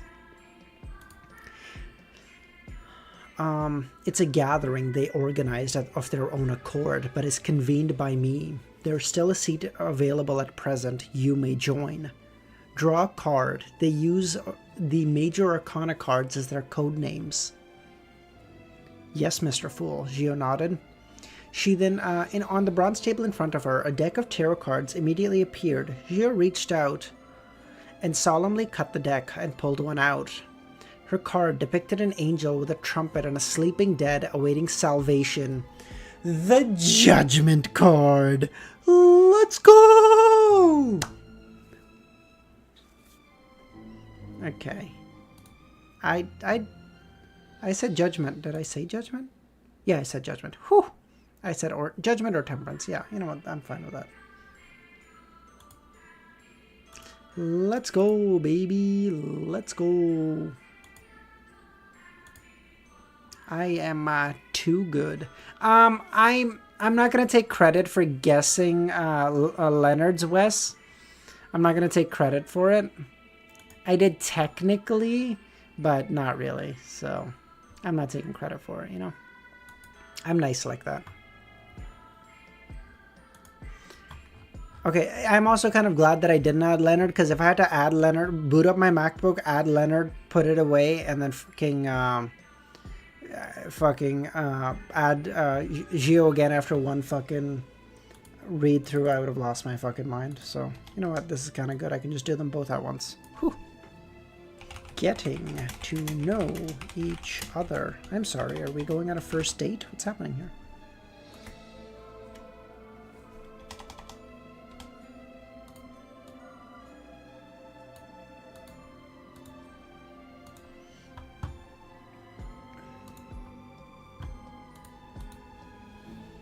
Now, Gio's Fool is cursed, okay? Looking at the Judgment card, Gio is taken aback. This meets my expectations. The gathering is held at 3 in the afternoon on Mondays, Backlund time. Be prepared. During the gathering, you can exchange information, ingredients, formulas, and knowledge. You may also pay a certain price to entrust missions to others. Yes, Mr. Fool. What did you do before being corrupted by that force? We really were corrupted. Gio composed herself and recounted her exploration of the ancient castle with fours and she emphasized the bronze door which had been named the Door of Blackness, as well as the ancient castle's guard that had been reduced to a wraith due to corruption. Do not enter that castle again before you reach DEMI-GOD. It is time for you to return. Your wish is my wish. Gio got up and bowed. Just as she did that, the dark red color surged in front of her, and everything dissipated. Autumn, that can't be your first message, bro. That can't... Bro, I'm getting cooked. I'm getting fucking cooked recently. That's your first no hi, hello, how's your day going? What chapter are we? Nothing. Unk. Bald unk. Insane. This is crazy. Fuck you guys. God damn it. No. Oh, come on.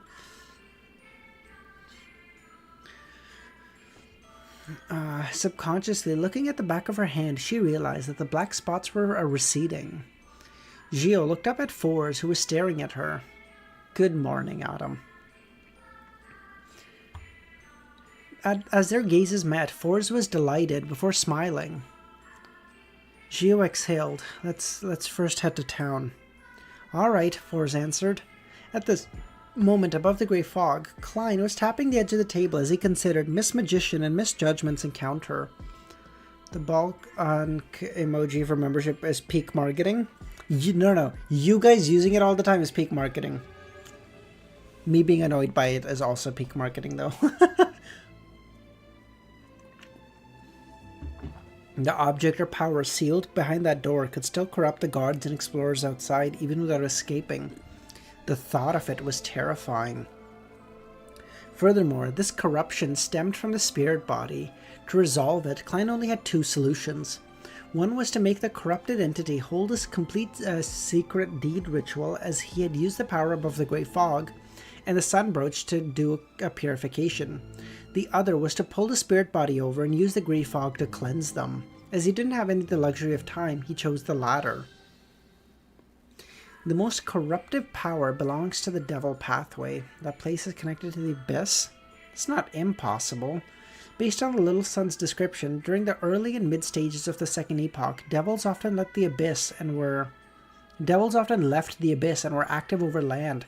It was only when ASG appeared, causing the ancient gods to perish, did they retreat to the abyss and seal themselves in. Based on that, it's rather normal to have an underground ancient entrance in the northern continent to the abyss. It can also be imagined that that castle is built with men sent to watch over it. Why would he do that when pulling into the fog is easiest? He temporarily made no plans on exploring the abandoned castle to verify his thoughts, because it was unlikely that there would be any changes anytime soon. After all, since it was news that came from the Sanguine, he could get the moon to do some information gathering. Reining in his thoughts, Klein removed the topaz pendant from his wrist and divined if the matter regarding the castle was pressing, and got a negative answer.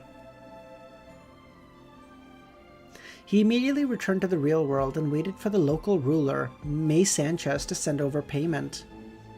At 2 in the afternoon, Fainapotter time, Haggis knocked on Dwayne Dantas' door with a group of guards and a leather suitcase. Please, come on in.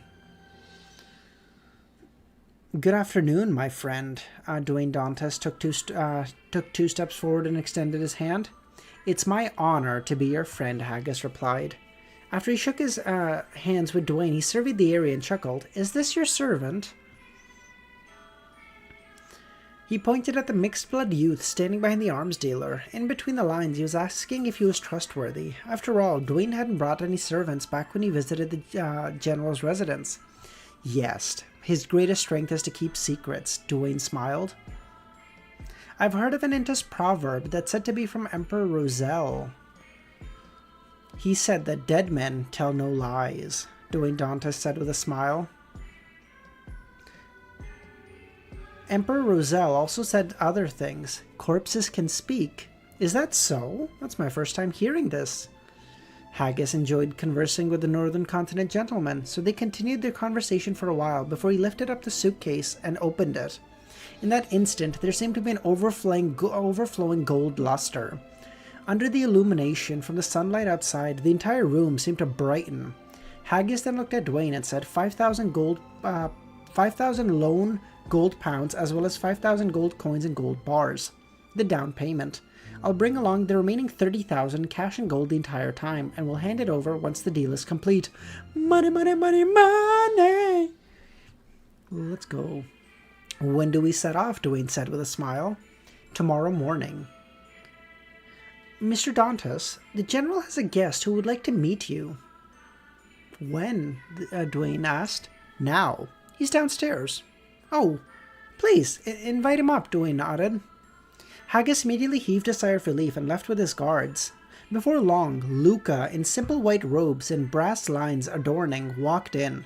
Bro, I swear, Adam has given me fucking PTSD from white robes. Anytime I see anyone in white robes, I'm like, could this be Adam using fucking psychological invisibility?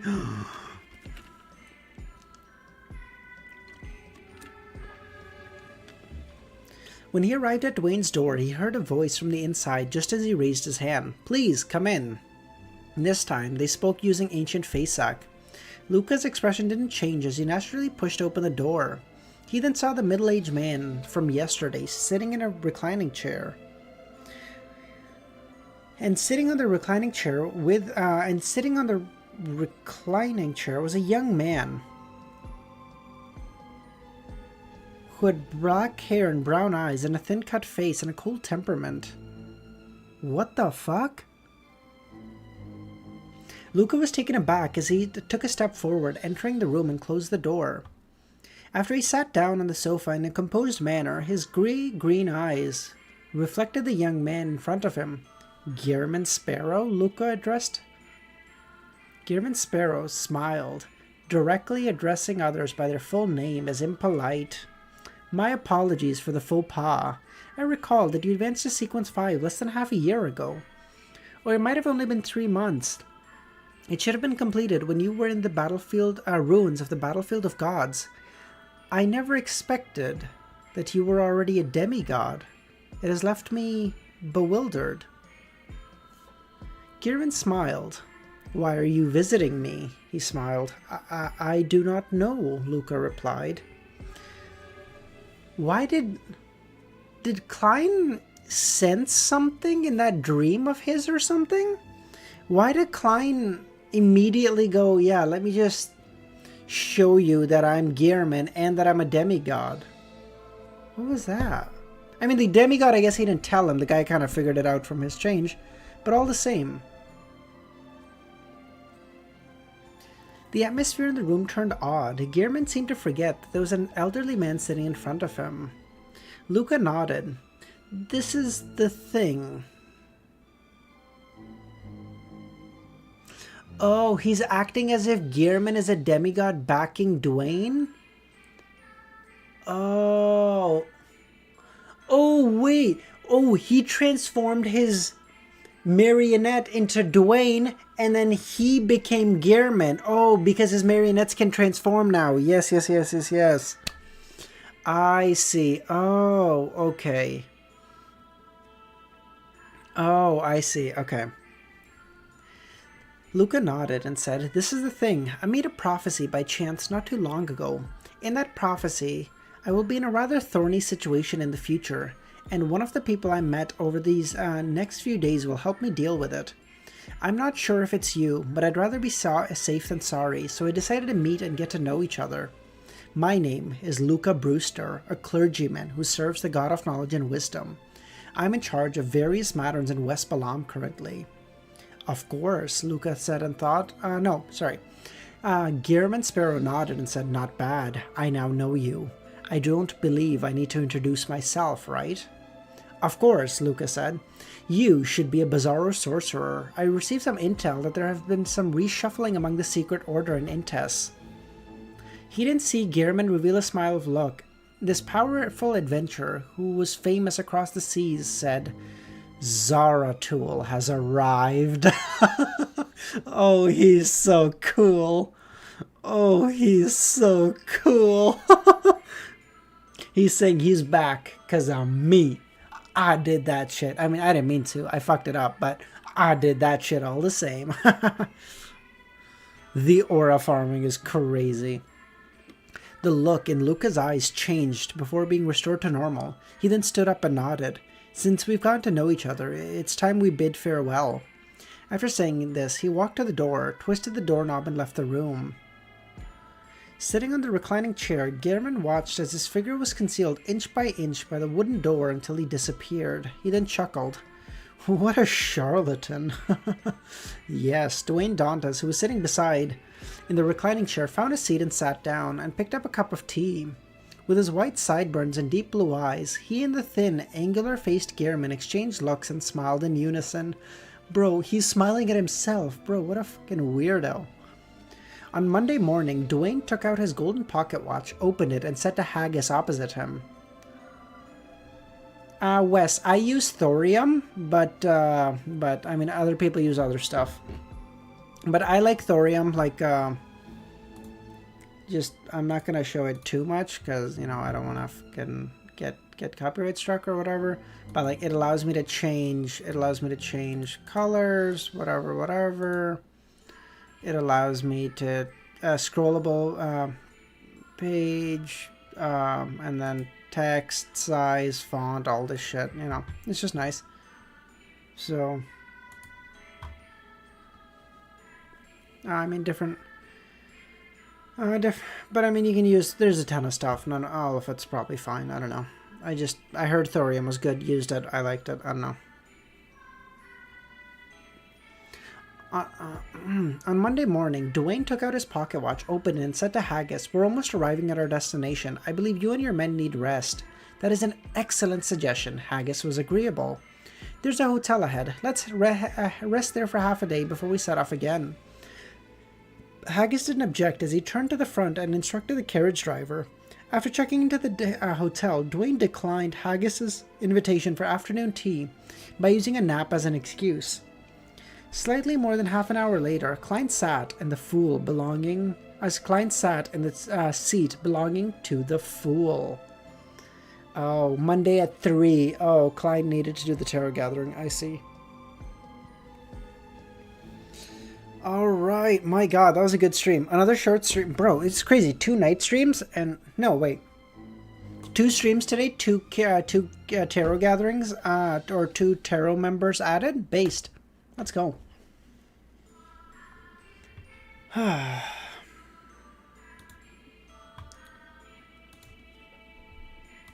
Oh, good lord.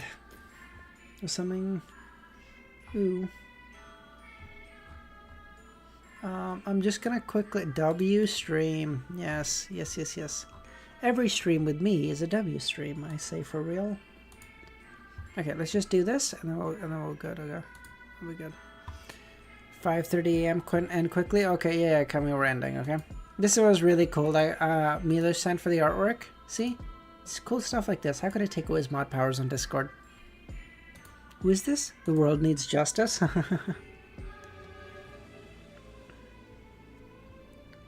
Oh, that's beautiful.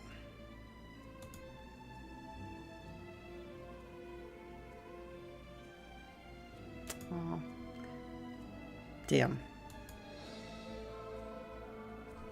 What sequence do you think that bald guy is? Wait, do you think? Oh, the Luca? I would assume he's a demigod as well. I mean, I would assume he's a saint for a 3. Because, like, otherwise, I don't know how easily he would be able to tell that someone else is a demigod that quickly. Feels kind of crazy. Like, his knowledge of that seems kind of nuts if he's not a saint himself, you know?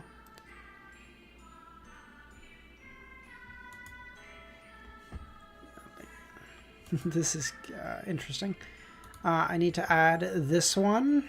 Very cool. Man, I feel this might be the most intricate one here. My God, this is so intricate. Was a morning streamer for 2 or 3 in the morning? JT, where do you live that you're...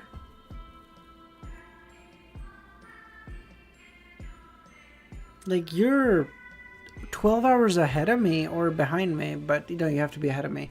Oh, so I guess you live like Eastern Europe, New Zealand. Okay, that would fucking do it. Yeah. The card has grandpa.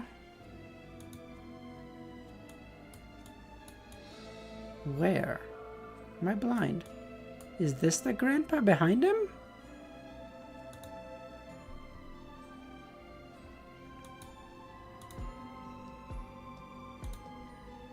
Damn, that is cool. Oh, okay.